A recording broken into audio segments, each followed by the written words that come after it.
ओम शांती. आज 29 ऑगस्ट 2022ची मुरली आहे.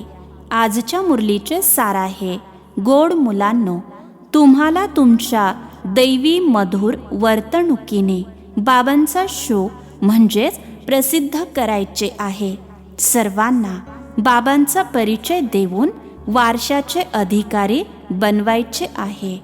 आजचा प्रश्न आहे, जी मुले देही अभिमानी आहेत त्यांची लक्षणे काय असतील? उत्तर: ती अतिशय गोड प्रेमळ असतील. ती श्रीमतवर ॲक्युरेट चालतील.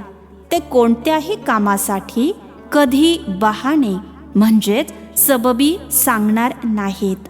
नेहमी हाजी करतील, कधीही नाही म्हणणार नाहीत. जसे देह अभिमानी समजतात की हे काम केल्यामुळे आपली प्रतिष्ठा जाईल. देही अभिमानी नेहमी बाबांच्या फरमानप्रमाणे म्हणजेच आज्ञेवर चालतील. बाबांचा पूर्ण आदर करतील. कधी क्रोधामध्ये येऊन बाबांची अवज्ञा करणार नाहीत. त्यांचा आपल्या देहामध्ये लगाव म्हणजेच आसक्ती राहणार नाही. शिवबाबांच्या आठवणीने अपना खाणा म्हणजेच आपले जीवन आबाद करतील, बर्बाद होऊ देणार नाहीत. आजचे गीत आहे, भोलेनाथ से निराला. ओम शांती.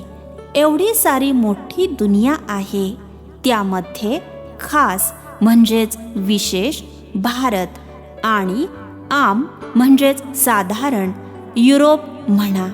कारण भारत तर प्राचीनच आहे, हे तर समजतात. मूळ भारतच होता.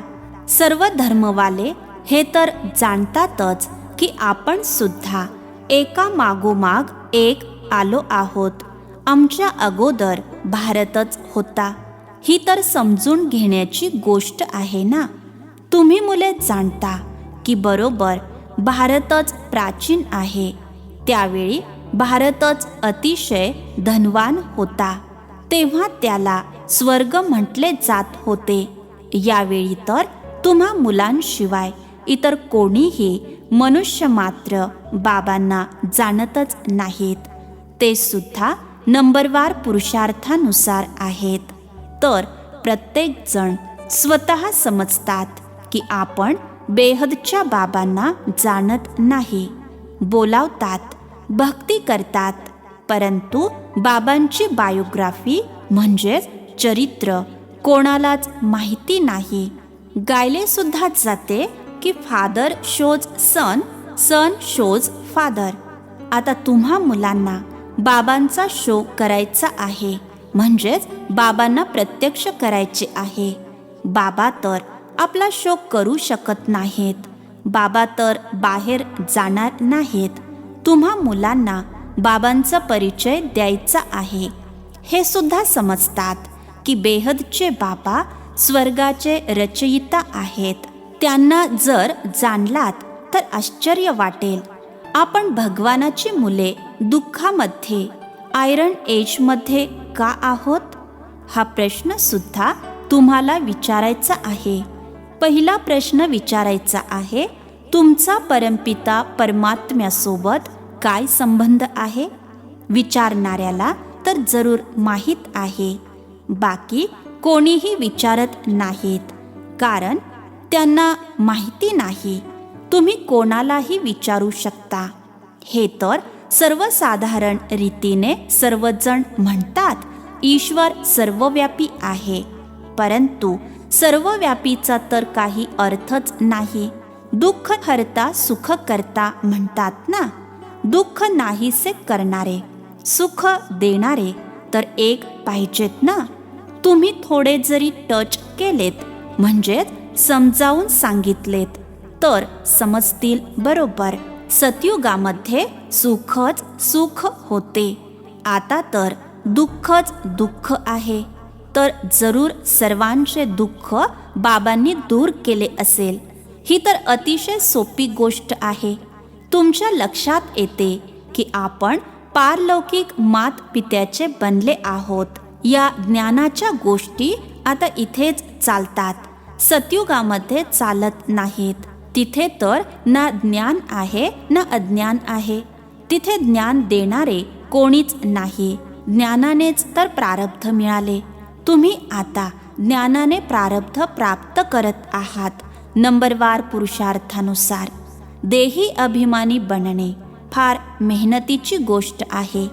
शिवबाबांच्या सेवेमध्ये जे तत्पर राहतील तेच देही अभिमानी बनू शकतात. देह अभिमान आल्यामुळे मग त्यांच्यातून ती खुशबू निघून जाते.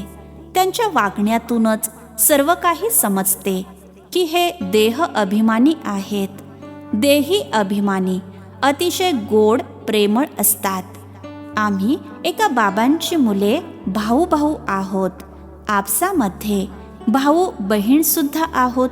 दोघेही श्रीमतावर ॲक्युरेट चालणारे आहेत. असे नाही की एक श्रीमतावर चालेल आणि दुसरा बहाणा करून बसून राहील. श्रीमतावर न चालणाऱ्याला बाबा कधी आपला मुलगा म्हणत नाहीत. बाहेरून जरी मुले मुले म्हणतात, परंतु आतून समजतात की हा नाफरमानबरदार म्हणजेच आज्ञेचे उल्लंघन करणारा आहे. हा काय पद प्राप्त करणार? बापदादा दोन्ही समजू शकतात. श्रीमताचे पालन करत नाहीत. देह अभिमानामुळे श्रीमतावर चालत नाहीत. देही अभिमानी अतिशय गोड असतील.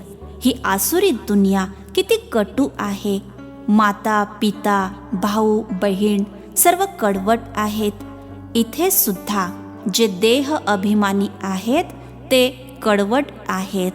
आता तर तुम्ही देही अभिमानी बनत आहात. काही तर फक्त तमोप्रधानतेमधून तमोपर्यंत आले आहेत. फक्त प्रधानता निघाली आहे. काही रजोपर्यंत पोहोचले आहेत. काही जण तर सतोपर्यंत आले आहेत. असे नाही की हळूहळू येत जातील. कुठपर्यंत हळूहळू चालत राहणार? देही अभिमानीला कधीही देहाचा अभिमान राहणार नाही की हे काम मी का करू, यामुळे माझी प्रतिष्ठा जाईल. तुम्ही पाकिस्तानमध्ये होता तेव्हा बाबासुद्धा मुलांना शिकविण्यासाठी सर्व कामे करत होते की ज्यामुळे देह अभिमान राहू नये. देह अभिमानी बनल्यामुळे सत्यानाश होऊन जातो. बाहेर जे प्रजा बनणारे आहेत त्यांच्यापेक्षाही खाली येतात. प्रजेमध्ये जे श्रीमंत बनतील त्यांना सुद्धा नोकर चाकर मिळतील. हे तर अजूनच जाऊन नोकर चाकर बनतात. यांच्यापेक्षा तर ते श्रीमंत चांगले आहेत ना. बुद्धीचा वापर केला जातो तर समजून येते की जे बच्चा म्हणजेच संतान बनत नाहीत, फक्त मदतगार बनतात, ते सुद्धा चांगले धनवान बनतात. त्यांना नोकरी करण्याची आवश्यकता नाही. इथे तर नोकरी करावी लागते. शेवटाला कसे तरी राज्यभाग्य म्हणजेच ताज मिळेल. शिक्षा तर दोघांनाही खावी लागते. या सर्व गोष्टींना ज्ञानी तू आत्मा समजू शकते. अज्ञानी देह अभिमानी आहेत. त्यांचे वागणेच तसे असते. समजून येते की हे काही कामाचे नाहीत. इथे तर मुलांना श्रीमतावर चालायचे आहे. नाही तर माया खूप धोका देणारी आहे. झटक्यात देह अभिमान येतो. देह अभिमानाला नाहीसे करून देही अभिमानी बनण्यामध्येच मेहनत आहे. इथे राहणाऱ्यांना तर मग ब्राह्मणाचा संग आहे. बाहेर तर दुनिया खूप खराब आहे. ज्ञानामध्ये असा फर्स्ट क्लास संग असला पाहिजे जो त्याचा पूर्ण रंग लागेल. देह अभिमानीचा संग मिळाल्याने एकदम मिट्टी पलित म्हणजेच मातीत बरबटलेले होऊन जातात. मग आदेशाचे पालन सुद्धा करत नाहीत. बाबा म्हणतात, जर मला येऊन विचारलेत तर झटक्यात सांगेन. की तू फरमानबरदार म्हणजेच आज्ञाधारक आहेस का नाही.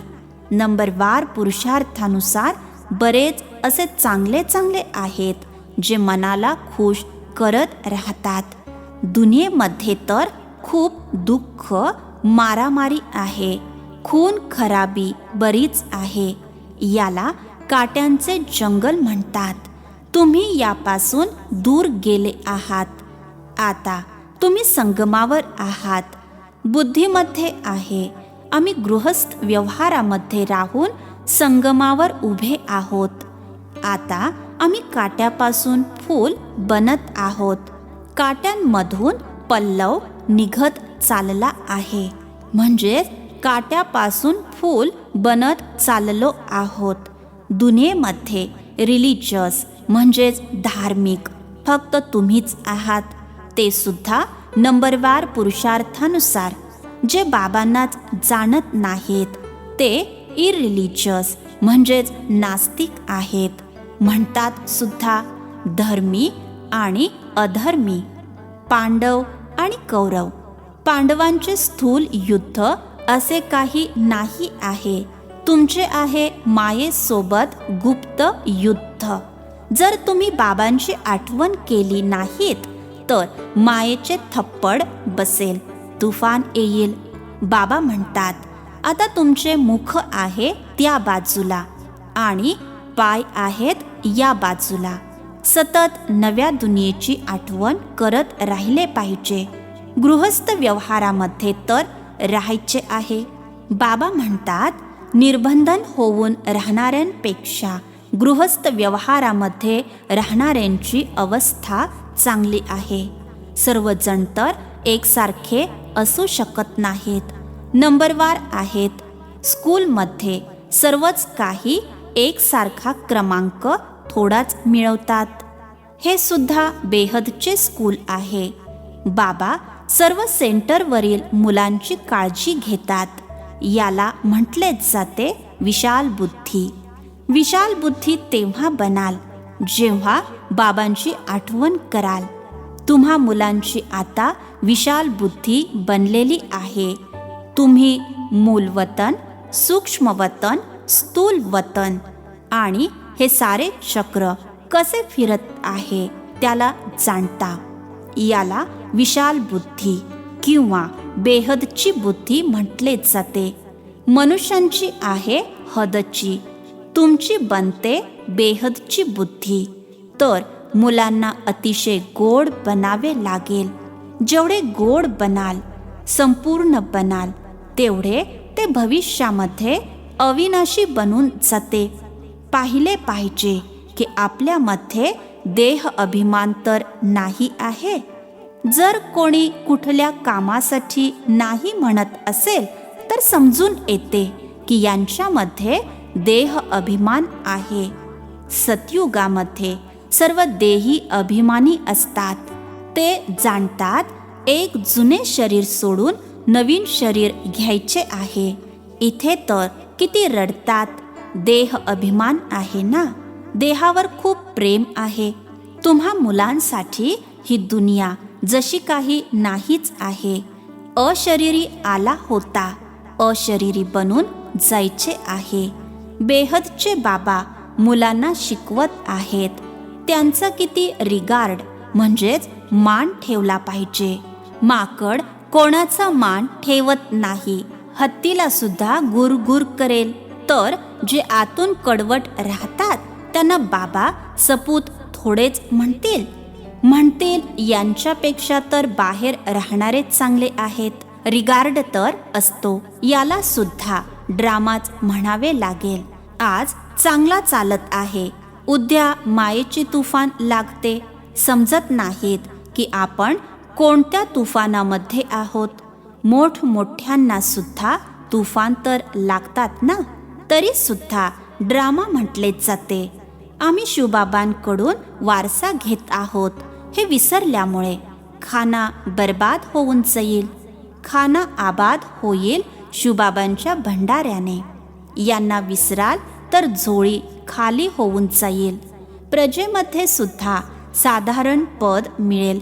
सजा तर भरपूर खाल. स्वतः सोडून गेल्यामुळे मग इतरांना सुद्धा संशयबुद्धी बनवितात.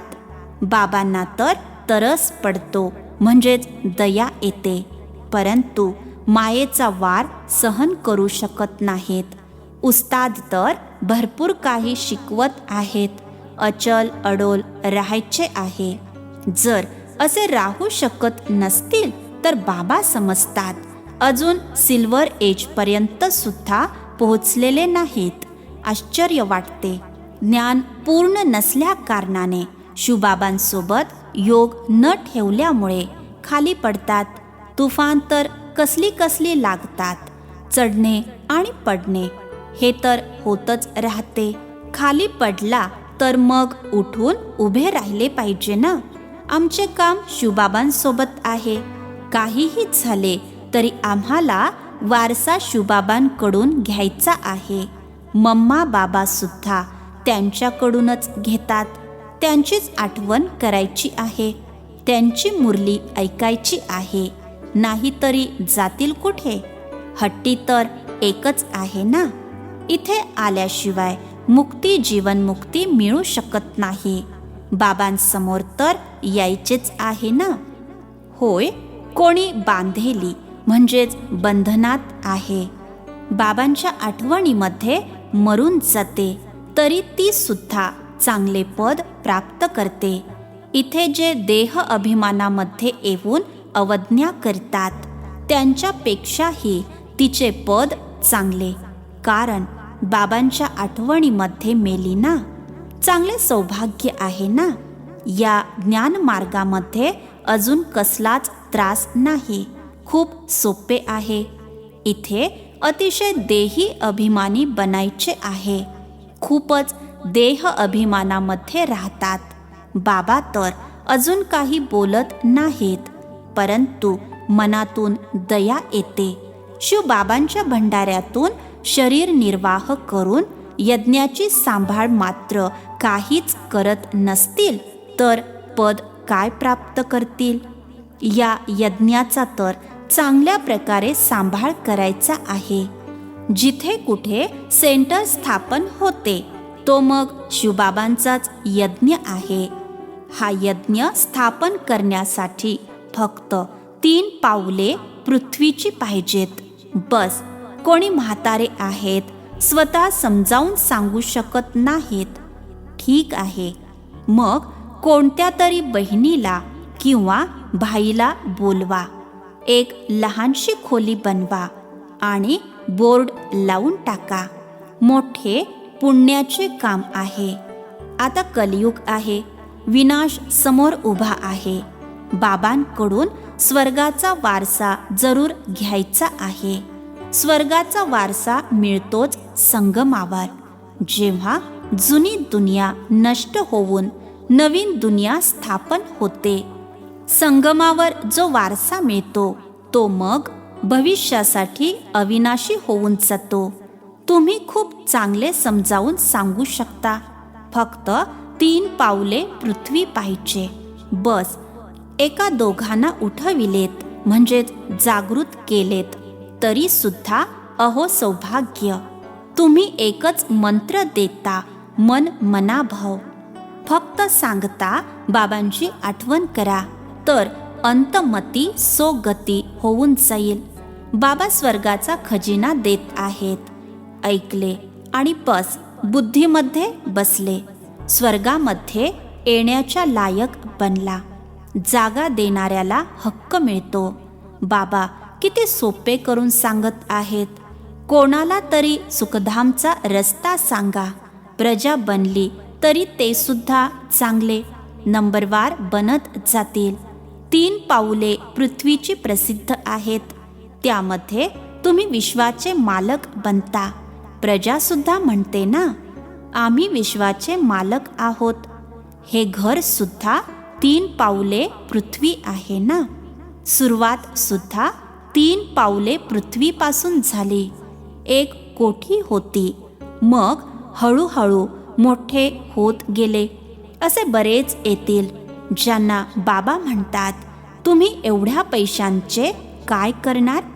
तुम्हाला चांगली मत देतो की 3 पाऊले पृथ्वीची घ्या. 10-15 हॉस्पिटल्स, कॉलेजेस उघडा. आपल्या गावामध्ये भाड्याने घर घ्या. हे तर सर्व नष्ट होणारच आहे. त्यापेक्षा त्या पैशाने 10-15 सेंटर्स उघडा. त्यामुळे अनेकांचे कल्याण होऊन जाईल.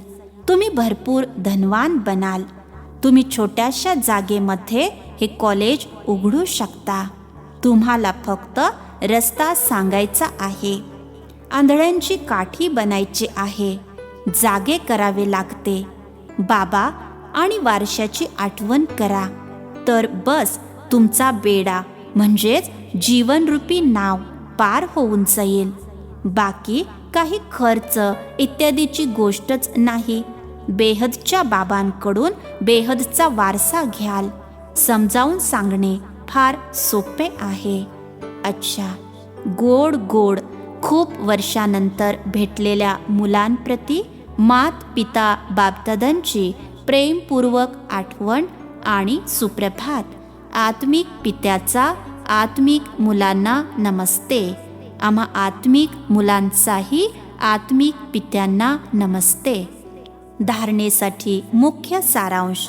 पहिला पॉइंट, फर्स्ट क्लास ज्ञानीतू आत्म्यांचा संग करायचा आहे. देही अभिमानी बनायचे आहे. देह अभिमानींच्या संगापासून दूर राहायचे आहे. दुसरा पॉइंट, यज्ञाचा अतिशय प्रेमाने सच्च्या दिलापासून सांभाळ करायचा आहे. अतिशय प्रेमळ गोड बनायचे आहे. सपूत बनून दाखवायचे आहे. कोणतीही अवज्ञा करायची नाही. आजचे वरदान आहे, ज्ञान, गुण आणि शक्तींनी संपन्न बनून दान करणारे महादानी भव. ज्ञान, गुण आणि शक्तींनी संपन्न बनून दान करणारे महादानी भव. विस्तार आहे.